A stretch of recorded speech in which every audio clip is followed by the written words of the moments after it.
Hello everyone. चलिए start करते हैं एक्सरसाइज 3.1 क्वेश्चन नंबर 1। हाँ, इस क्वेश्चन थोड़ा लंबा है इसलिए मैंने पहले ही थोड़ा सा इस पर बना के रखा है और थोड़ा सा डायग्राम, फिर भी मैं आपको समझाने की पूरी कोशिश करूँगा। क्वेश्चन है, Ptaf tells his daughter 7 years ago I was 7 times as old as you were then. Also 3 years from now I shall be 3 times as old as you will be. Represent this situation algebraically and geometrically. ये जो chapter है वो है linear equation in two variables, मतलब जो equations हमारे बनेंगे वो लीनियर होंगे, मतलब जिनकी पावर हाईएस्ट 1 ही होगी, और 2 वेरिएबल्स होंगे, यानी एक सिर्फ एक्स में इक्वेशन या एक सिर्फ वाई में इक्वेशन नहीं होगा, एक्स और वाई दोनों में इक्वेशन होगा। तो सबसे पहले इस क्वेश्चन में हम क्या करते हैं कि हम इनका प्रेजेंट एज मानते हैं और उस प्रेजेंट एज पे ही हम दोनों केसेस को लेते हैं, चाहे वो आगे का केसेस हो चाहे वो पास्ट का कोई केसेस हो। तो यहाँ पे दिया है 7 years एगो, मतलब 7 साल पहले। तो पहले हमको कोई ना कोई उम्र इनकी माननी होगी, तो हम यहाँ पे मानते हैं कि आफ्ताब प्रेजेंट एज एक्स, हमने आफ्ताब का प्रेजेंट एज एक्स मान लिया, तो डॉटर का भी मानना पड़ेगा, तो डॉटर का हमने वाई मान लिया। अब 7 साल पहले, तो 7 साल पहले का मतलब कि आफ्ताब का एज भी 7 साल पहले अब जाना पड़ेगा, मतलब अब जो एक्स था वो एक्स माइनस 7 हो गया, और उसकी डॉटर का भी 7 साल पहले, मतलब वाई माइनस 7। अब आफ्ताब क्या बोल रहा है कि 7 years ago I was 7 times as old as you were then, मतलब कि मैं तुम्हारे 7 गुना मेरे उम्र थी, अब उसकी 7 गुना उम्र थी। इसका मतलब कि अगर इक्वेशन में इक्वालिटी लानी है, मतलब बराबर दिखाना है, इसका मतलब कि बेटी की उम्र अगर 7 साल बढ़ाई जाए, मतलब 7 इंटू बढ़ाई जाए, 7 टाइम्स बढ़ाई जाए, तब आफ्ताब की एज के बराबर होगी। यहाँ पे ये नहीं सोचना है कि आफ्ताब का 7 टाइम्स दिया तो 7 इसमें मल्टीप्लाई कर देंगे, नहीं, या तो इसमें डिवाइड करेंगे या तो डॉटर के एज में मल्टीप्लाई करेंगे। तो हमने यहाँ पे डॉटर के एज में मल्टीप्लाई कर दिया, इससे हमारे इक्वेशन में क्या आ गई, इक्वालिटी आ गई। तो अब इसको थोड़ा हम सॉल्व करेंगे, तो x minus 7 is equal to 7 into y minus 7, मतलब डॉटर के एज में हमने 7 से मल्टीप्लाई कर दिया तो आफ्ताब के एज के बराबर हो गया। अब ये x माइनस 7 यहीं पे है, 7 इंटू वाई माइनस 7 इंटू 7 49, ये -7 हमने उधर भेजा तो +7 हो गया, तो -49 + 7 -42। तो यहाँ से हमें एक इक्वेशन मिल गई। देखिए इनका हाईएस्ट पावर भी 1 और 1 ही है, और इसमें एक्स और वाई दोनों हैं, इसलिए है लीनियर इक्वेशन इन 2 वेरिएबल्स।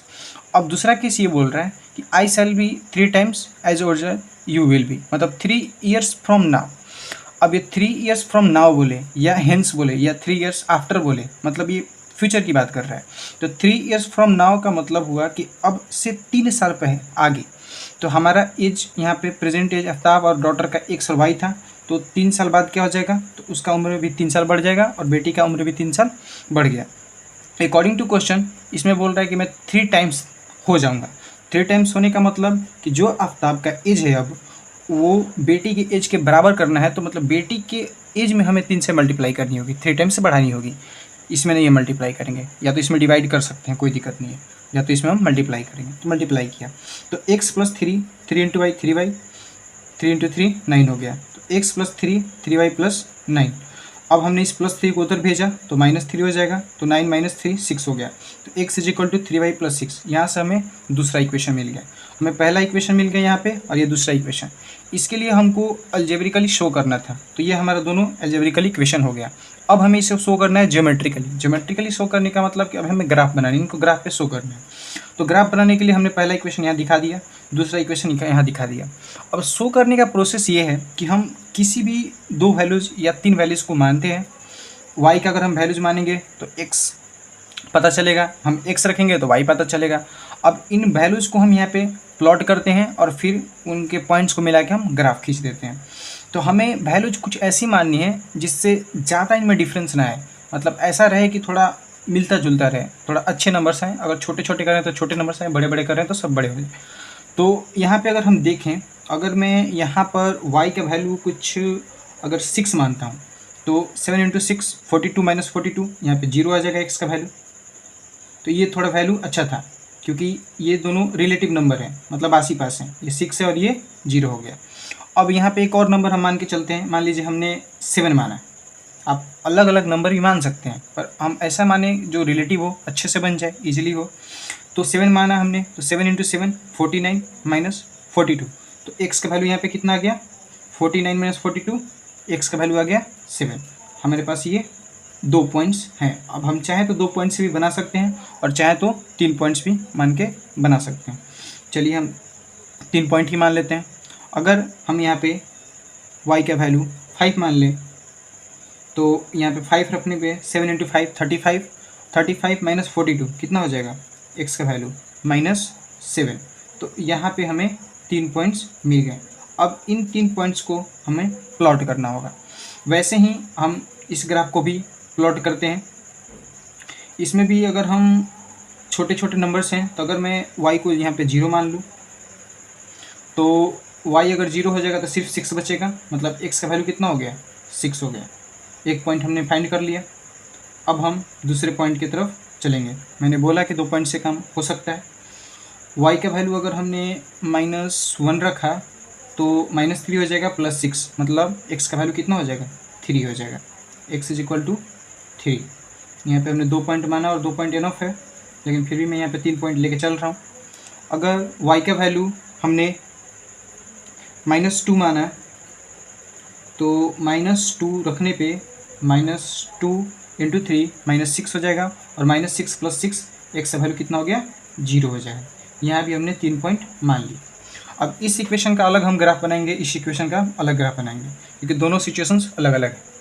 अब ग्राफ बनाने के लिए हम पॉइंट्स लेते हैं। अब इसमें मैं आपको बता दूं कि ये जो हमारा वर्टिकल है इसको हम y एक्सिस बोलते हैं। y एक्सिस अपने ऊपर है, मान भी सकते हैं, तो यूजुअली इसको y एक्सिस बोलते हैं। इसको हम x एक्सिस बोलते हैं, ठीक है। इसको हम y एक्सिस बोलते हैं। इधर पॉजिटिव नंबर्स होते हैं, इधर निगेटिव होते हैं, ऊपर पॉजिटिव होते हैं और नीचे निगेटिव होते हैं। अब हमें यहाँ पे फिक्स स्टेप पे नंबर रखने होते हैं। यहाँ पे सारे 0 होते हैं, x भी 0 होता है, यहाँ पे y भी 0 होता है। इधर जाएंगे तो निगेटिव में x होगा, इधर जाएंगे तो पॉजिटिव में x, इधर जाएंगे तो पॉजिटिव में y, इधर जाएंगे तो निगेटिव में y। मैं लिख भी देता हूँ, इधर -x और इधर -y, इधर +y इधर +x। अब यहाँ पे हम नंबर्स को मानेंगे, फिक्स नंबर पे मानेंगे। तो अगर मैं देख रहा हूँ कि पॉइंट्स अगर मैं 1 2 3 4 5 6 7 ले सकता हूँ y में, तो ये सारे पॉइंट्स मेरे प्लॉट हो जाएंगे। माइनस में भी x -7 तक जा रहा है तो -7 तक मेरा प्लॉट हो जाएगा। तो मैं y पे मानता हूँ, ये मैंने माना 1, ये मैंने माना 2, ये मैंने माना 3, ये 4, ये 5, ये 6, ये 7 और ये 8। थोड़ा सा नॉन एक्यूरेट हो गया पर कोई बात नहीं, आप पूरा स्केल से माप के बनाइएगा। और इधर भी आए तो -1, -2, -3, -4, -5, -6 और -7। चलिए -8 तक भी हम आगे भी ले जा सकते हैं, कोई दिक्कत नहीं, जितना बनना होगा उतना ही बनेगा। और इधर 1 2 3 4 5 6 7 8 भी लिख सकते हैं।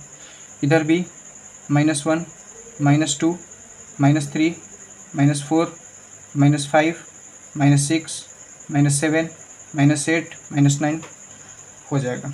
अब यहाँ पे हम लिख देते हैं 1 2 3 4 5 6 7। हम लिखने को चाहें तो लिख भी सकते हैं, नहीं तो प्लॉट करते वक्त तो हम गिन सकते हैं, कोई दिक्कत नहीं उससे। अब इस इक्वेशन के लिए हम चलते हैं। हमें x 0 रखनी है, मतलब x 0 कहाँ हुआ, यहाँ हुआ, लेकिन y को 6 रखनी है, मतलब प्लस में। तो 1 2 3 4 5 6, तो यहाँ पे हमने प्लॉट कर दिया, ठीक है। अब हमें x को 7 रखनी है, मतलब यहाँ पे, और y को भी 7 रखनी है। तो x भी 7 होनी चाहिए और y भी 7 होनी चाहिए, दोनों प्लस में है। तो 1 2 3 4 5 6 7। अब ये भी 7 होनी चाहिए और ये भी 7 होनी चाहिए। मैं स्केल का यूज़ कर लेता हूँ, ये भी 7 होनी चाहिए। तो लगभग कहीं ना कहीं यहाँ पॉइंट ये दोनों मिलेंगे, ठीक है। अब तीसरी पॉइंट, हम x को -7 रख रहे हैं, मतलब x को -7 मतलब 1 2 3 4 5 6 7, कहीं ना कहीं इस पॉइंट से।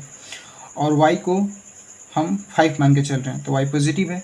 तो 1 2 3 4 5, मतलब कहीं ना कहीं 1 2 3 4 5, कहीं ना कहीं ये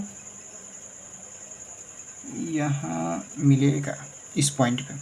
देखिए हमने तीनों पॉइंट को ले लिया।